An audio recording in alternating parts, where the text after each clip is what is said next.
What's up, fans? It's KP. I am Stylin here at the Motor City Comicon, and in Motor City it is all about cars, right?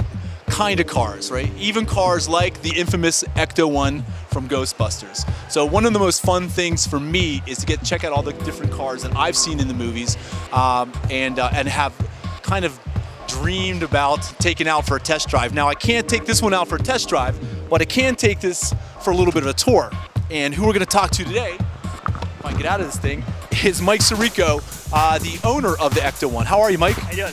Right, so how does one go about owning Ecto-1? Well, you have to start off with a good donor car. And this one came from actually Tennessee.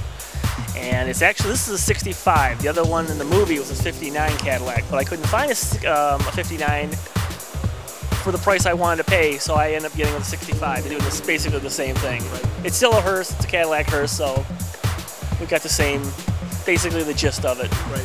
So one then goes and gets a Cadillac hearse and then starts adding things to it. How does it become an Ecto-1? You start doing your homework. You start looking at pictures. You start figuring out how you're going to pay for it, how you're going to finance it. That's the first step right there. How much money do you got that you can do into one of these?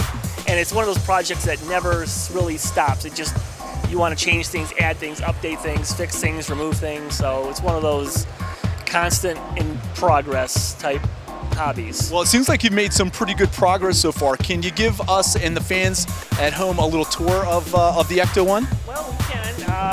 There's not much up front. Basically the interior stayed the same.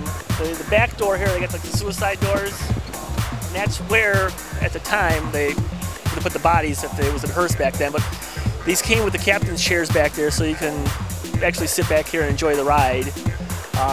Everything up on the rack is basically, what you want to say, like the fake ghost busting and catching equipment. So they're just bottles of satellite dish, everything is like plumbing materials I've made, scraps around the yard, those police light bars I bought, and just run wires and hoses and just make it look like it's doing something. It doesn't have to do anything because it doesn't do anything, so, but it just looks busy, it looks like it can do something. Now, how much does an Ecto-1 cost? Well, the one at Barrett-Jackson, I believe, sold for $80,000. That's one of the Sony picture cars I think they just refurbished. But it depends on how much money and time you want to put into one. I mean, you can get crazy, you can go completely off the wall, or you can just do, I mean, I did this one with a couple of friends of mine, and we started in January 1st. We just ended about 3 weeks ago, and we bought about $5,000 into it. That's counting the car and getting the car up here.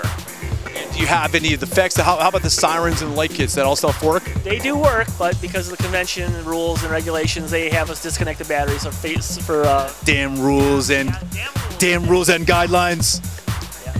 Well, hey, it is a great car, and it's a great throwback to those Ghostbusters movies that we all grew up on, and that's next year, I believe. And Ernie Hudson was supposed to be here, but he canceled. He actually had a job, so he didn't make it to the convention this year. Well, you did make it. The Ecto-1 made it, and Mike Serrico, thanks for sharing your Ecto-1. Right? More to come from the Motor City Comicon. I'm KP. I am Stylin, stylinonline.com.